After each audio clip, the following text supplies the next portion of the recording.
जय हिंद, जय भारत, जय छत्तीसगढ़, जय जोहार। दोस्तों, जो संकल्प पत्र में मोदी की गारंटी आए हैं उन पर तो बहुत चर्चा हो रही है, लेकिन कर्मचारी साथियों के बारे में भी भारतीय जनता पार्टी ने बहुत विस्तार से सोचा है, बहुत डिटेल सोचा है।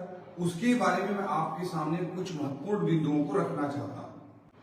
पहला चीज, हम प्रदेश के कर्मचारियों को केंद्र सरकार द्वारा दिए जाने वाले डीए के समान डीए देंगे। है महंगाई भत्ता किसी भी कर्मचारी का मैं उसे मौलिक अधिकार मानता हूं, फंडामेंटल राइट मानता हूं। इसलिए डीए केंद्र के का हो या स्टेट का हो, बराबर होना चाहिए। एक पत्र में स्पष्ट है कि केंद्र के डीए के बराबर का डीए हम प्रदान करेंगे। ये बहुत ही बड़ा निर्णय भाजपा के संकल्प पत्र में मोदी की गारंटी के तहत आदरणीय अमित शाह जी ने घोषित किया है। क्रमोन्नति, सहायक शिक्षकों के क्रमोन्नति का दूसरा महत्वपूर्ण मैटर है। दूसरा जो है कर्मचारियों की दृष्टि से महत्वपूर्ण मैटर है, वो क्रमोन्नति का है। पिछले बार आप सबको याद होगा 2018 के पहले संविलियन भारतीय जनता पार्टी ने किया। शासकीय हमारे शिक्षक साथियों के शासकीकरण का फैसला, संविलियन का फैसला बहुत ही ऐतिहासिक फैसला था, जिसे का निर्णय भारतीय जनता पार्टी की सरकार ने लिया। उसी से शिक्षकों के नियमितीकरण का रास्ता प्रशस्त हुआ। इसमें एक जो कमी रह गई थी पिछले बार, और शायद उसकी भारतीय जनता पार्टी को और हम सबको सजा भी मिली थी कि क्रमोन्नति नहीं हो पाया था। तो उस क्रमोन्नति के निर्णय को अगर किसी ने लिया है तो इस बार संकल्प पत्र में भारतीय जनता पार्टी ने क्रमोन्नति का भी ऐलान किया है अमित शाह जी के द्वारा घोषित इस संकल्प पत्र में। और यह मानता हूं कि वह कर्मचारियों की दृष्टि से बहुत ही बड़ा फैसला है। तीसरा बिंदु रखना चाहूंगा पंचायत सचिवों के संबंध में। पंचायत सचिव साथियों का नियमितीकरण किया जाएगा और उनका बकाया अरियर पीपीएफ में जोड़ा जाएगा।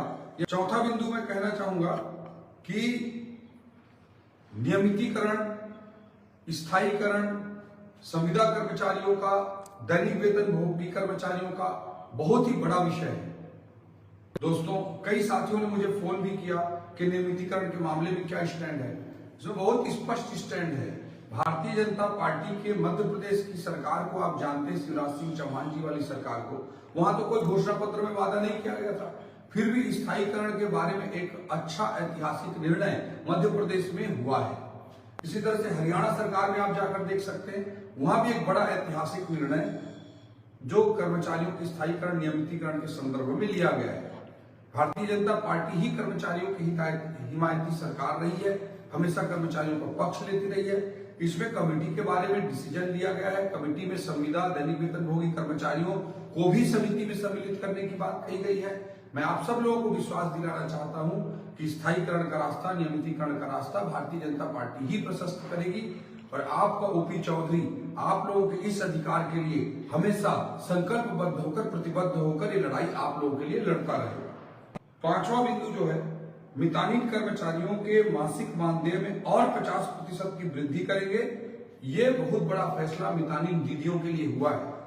छठवां बिंदु में बोलना चाहूंगा, शिक्षा विभाग में कार्यरत सफाई कर्मी और मध्याह्न भोजन वाले रसोइयों के वेतन में भी हम 50% की वृद्धि करेंगे। दूसरी ओर केंद्र सरकार के मितानिन आशा कर्मचारियों को एनएचएम, नेशनल हेल्थ मिशन के अंतर्गत स्थायी किए जाने की दिशा में हम काम करेंगे। यह भी बहुत महत्वपूर्ण विषय है। और कर्मचारियों के तनख्वाह, सैलरी, इन सबको भी समय पर दिया जाएगा, तो भारतीय जनता पार्टी हमेशा करती आई है। ये कुछ महत्वपूर्ण बिंदु कर्मचारियों की दृष्टि से भाजपा के संकल्प पत्र में अमित शाह जी के द्वारा जारी किए गए हैं, जो हमारे छत्तीसगढ़ के कर्मचारी साथियों के लिए बहुत महत्वपूर्ण है। समय फिर से कहना चाहता हूं कि जो भी संकल्प पत्र के वादे हैं, भारतीय जनता पार्टी ने जो लॉन्च किया है, उसके तहत ये, और अगर देखा देखी कांग्रेस भी प्रतिस्पर्धा करने की जो बात करती है, इसमें बहुत स्पष्ट है कि